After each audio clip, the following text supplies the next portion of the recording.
And good morning, everybody. So we finally got everything finished for the back half. All the way through.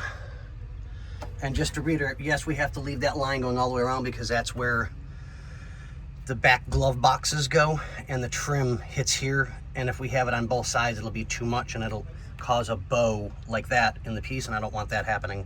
I don't want anything getting damaged. So now we're getting ready. I'll wipe everything down over, sorry. I'll wipe everything down over here, get this cleaned up, and I'll start on the passenger side and kind of work my way up. So we'll go towards the front, work our way across the tunnel, and then go over. So we'll get everything taken care of. This one's just going to be a short update. Hope I'll be able to show you guys more soon, but just kind of takes a little bit of time. So, but we'll see you guys in the next one.